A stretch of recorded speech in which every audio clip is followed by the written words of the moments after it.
It's Thursday. That means it's Anne Law Jackson, and it's a double celebration because today we celebrate 6 months old of Pure 24/7 Radio. Hello, Woo! Anne. Woo! I think it's amazing. Happy birthday. Thank you.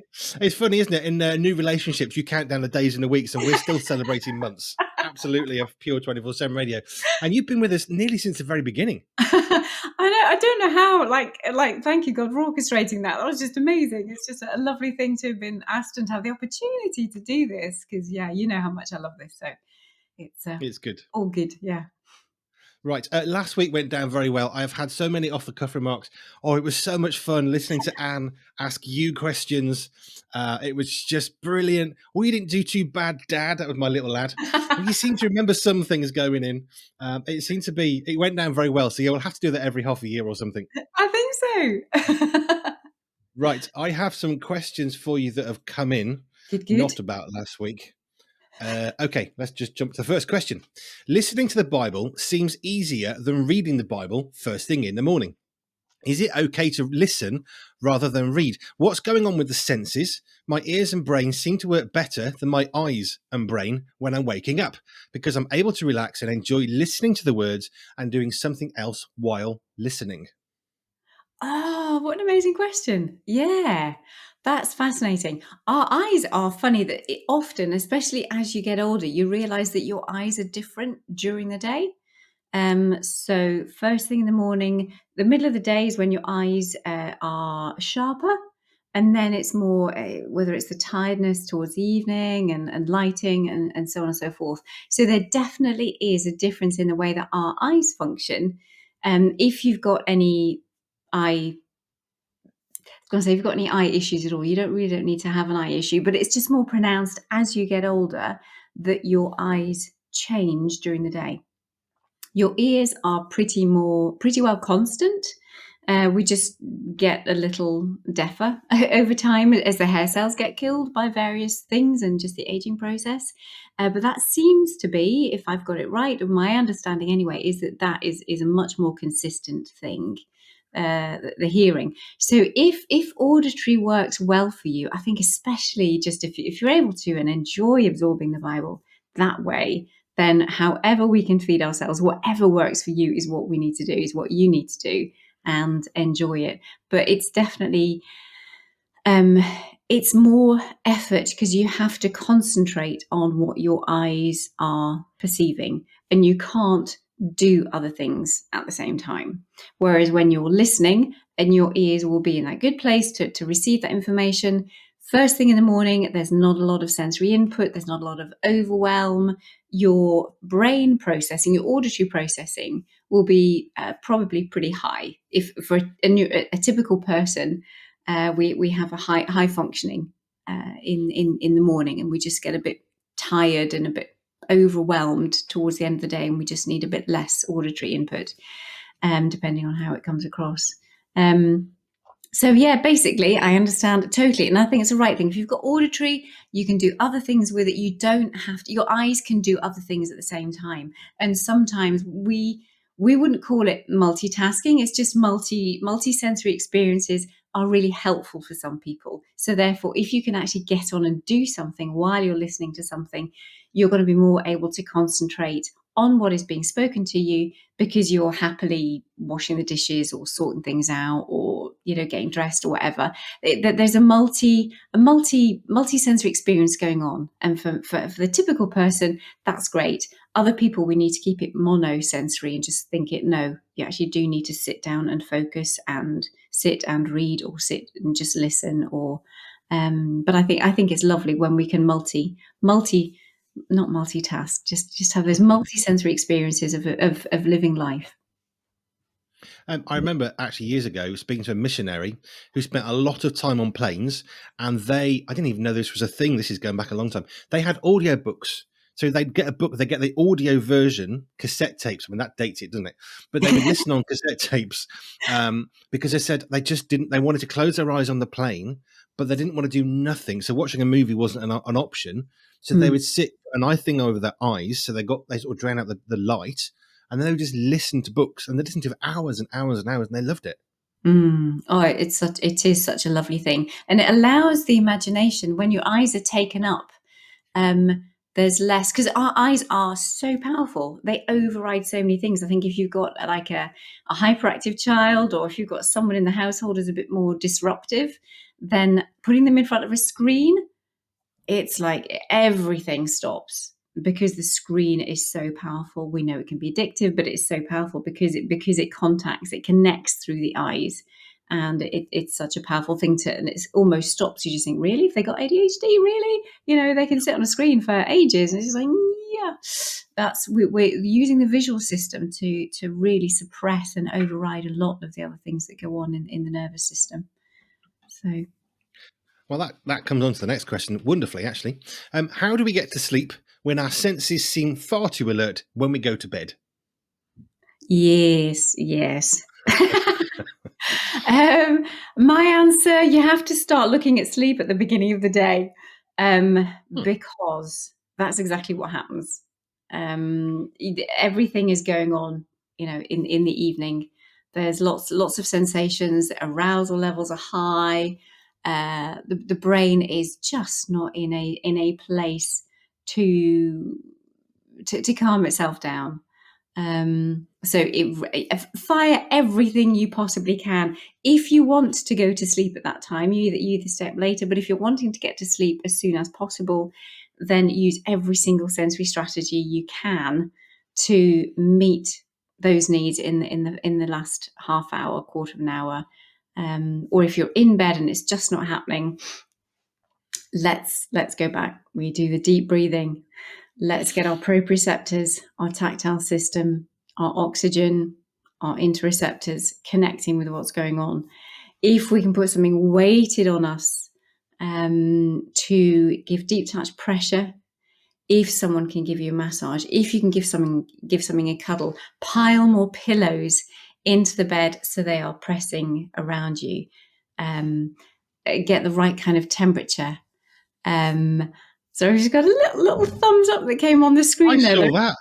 Something that is like, where did that come from? Obviously, I that's don't know. a nice little thumbs up. I presume I'm speaking the right kind of thing, but hey. So where was that? Yeah, so tactile and so tactile, warmth.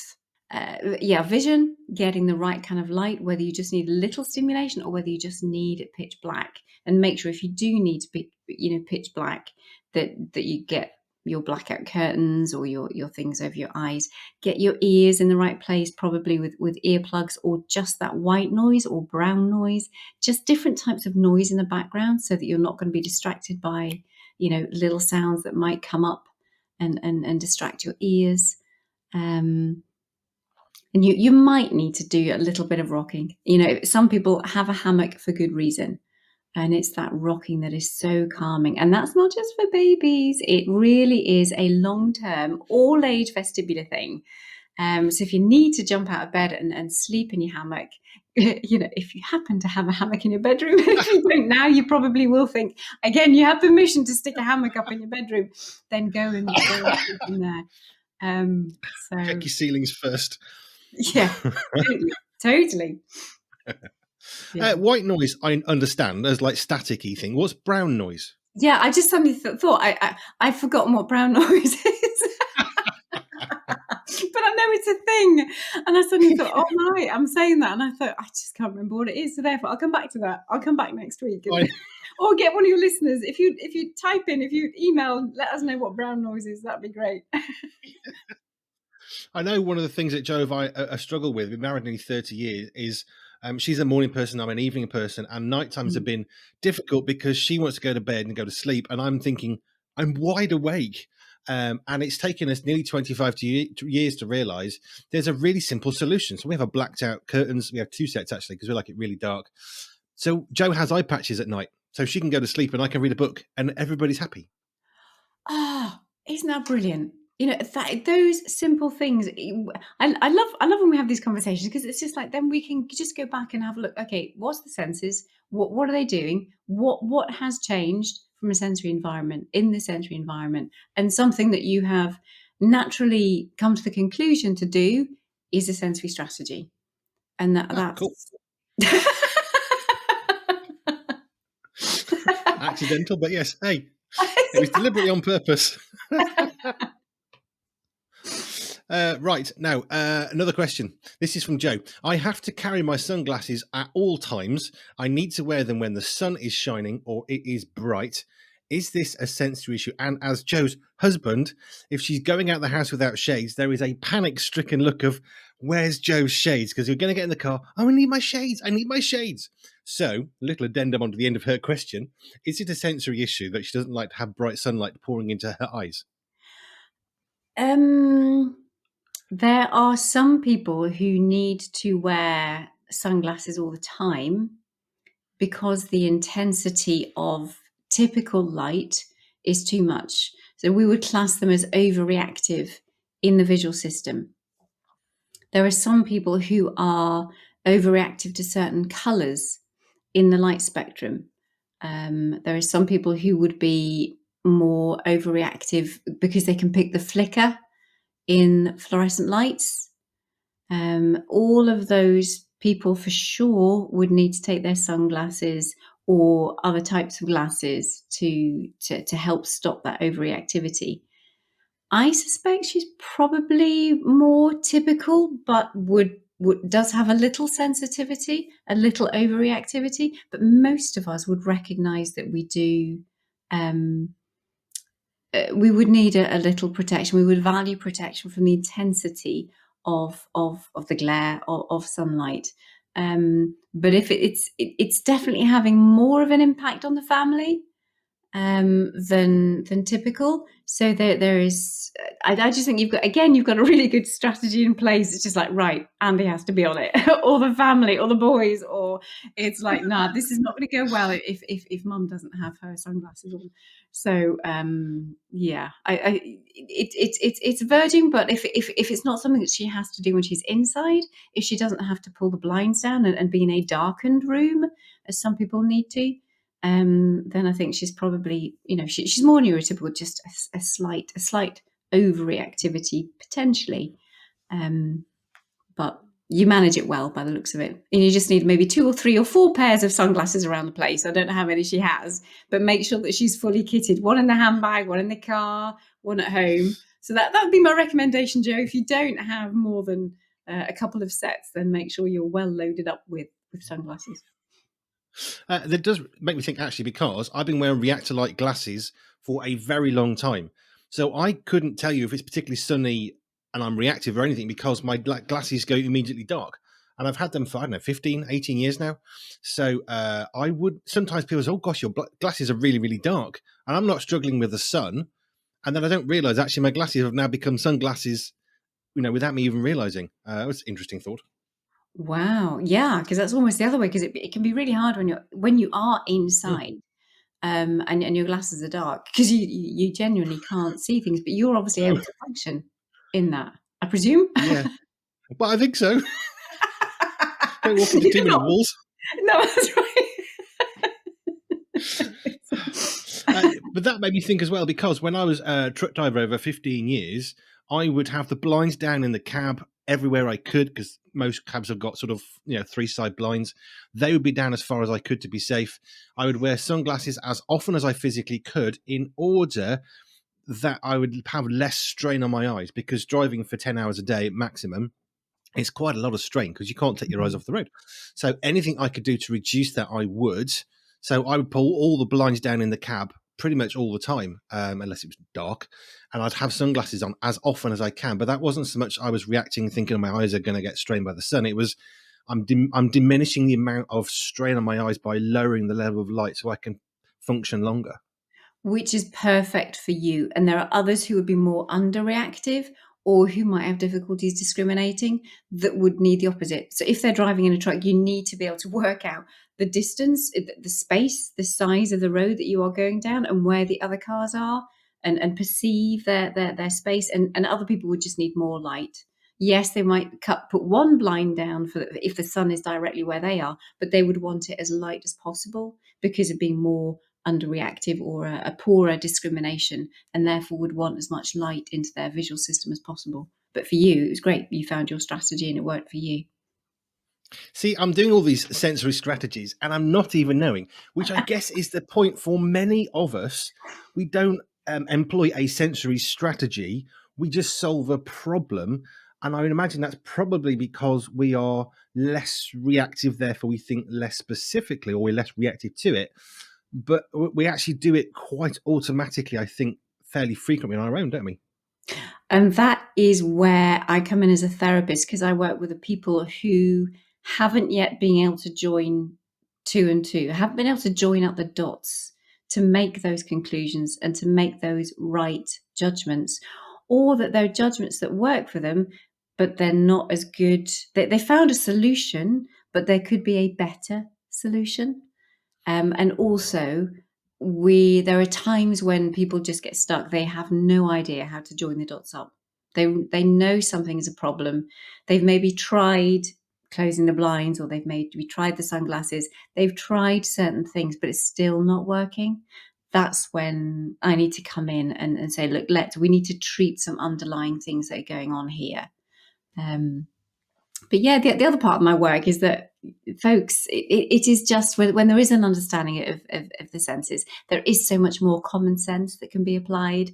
That's the bit that I love equipping and empowering others to do, because they get those aha moments, even if they don't realize it's an aha moment. For you, you just solved a problem and that was that. But for some people, it'd be like, oh, yeah, now I know, now I get it, now I understand. So yeah, I like those ones. And I imagine for some, it's just a reassurance. Sometimes I remember years and years ago, I went to get I had asthma in the past. I had a prescription, so I had an inhaler. And when I went to a GP who wanted to do a quick, just a review, are you doing it okay? He said, right, take your inhaler, show me what you would do. At which point, I've been taking an inhaler for 30 years, felt a bit insulted, thinking, well, what are you asking me to do this for? This is really stupid. I know how to take an inhaler. So I did exactly what I would do. And he said, that's why we do these reviews. Can I just try and get you to not do what you've just done because you've fallen into a bad habit?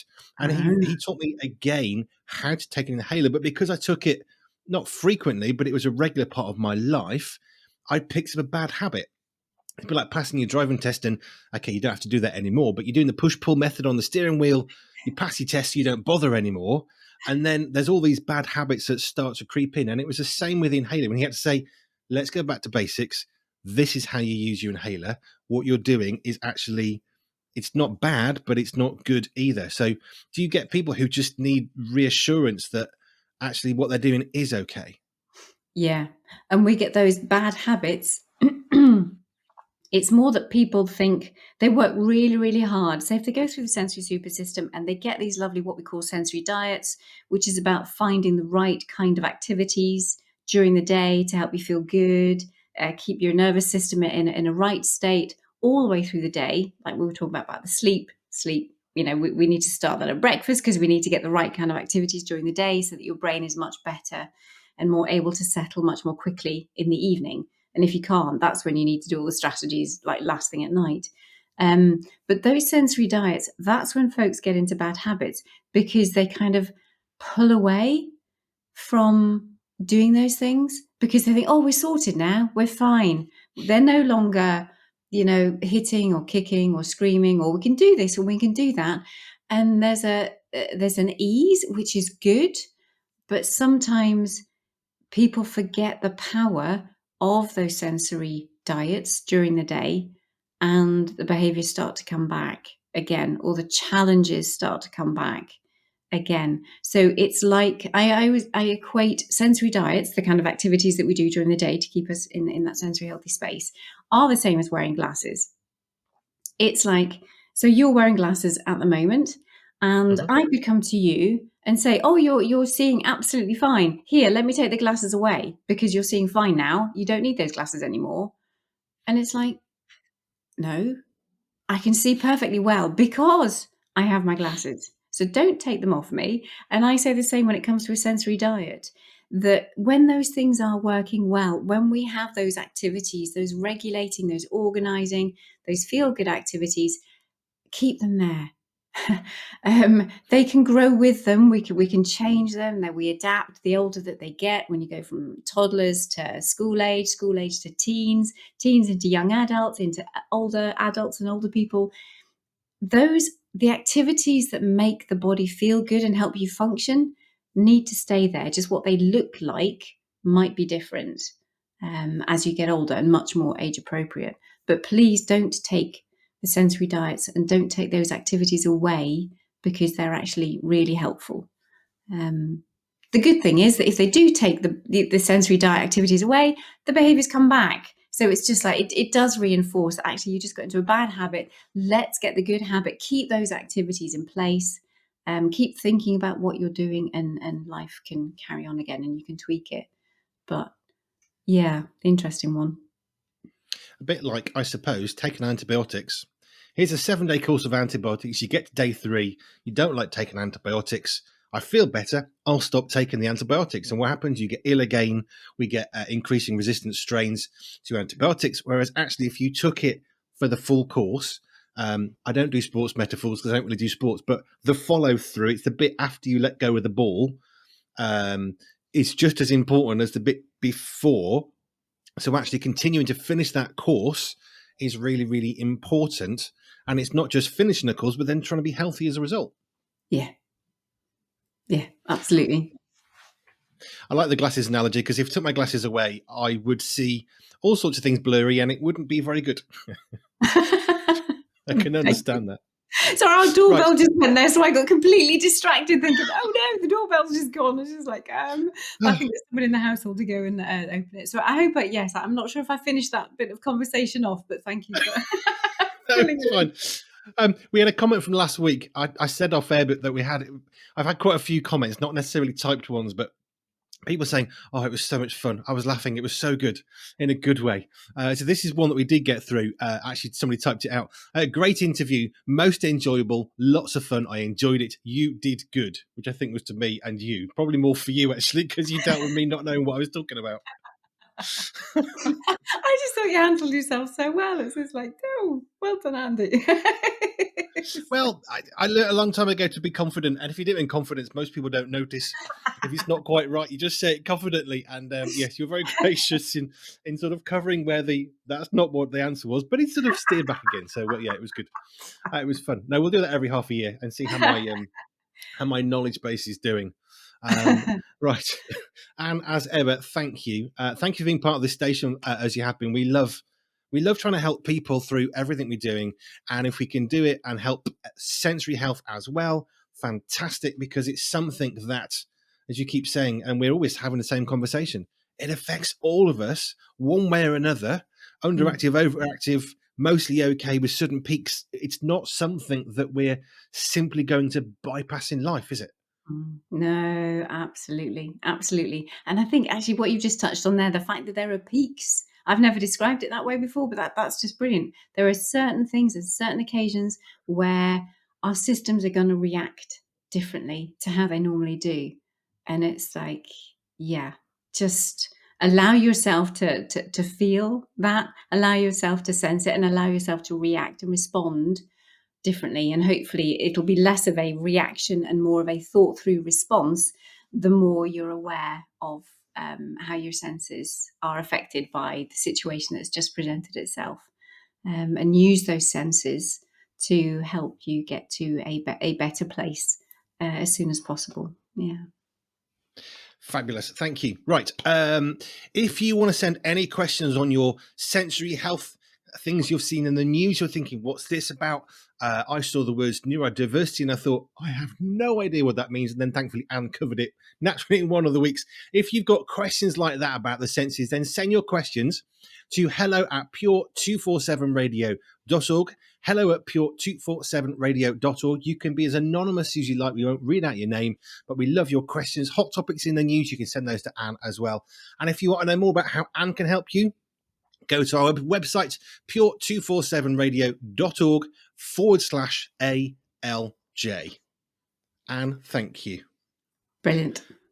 It's a pleasure as always. And we'll see you again for more next week. See you next time. Bye.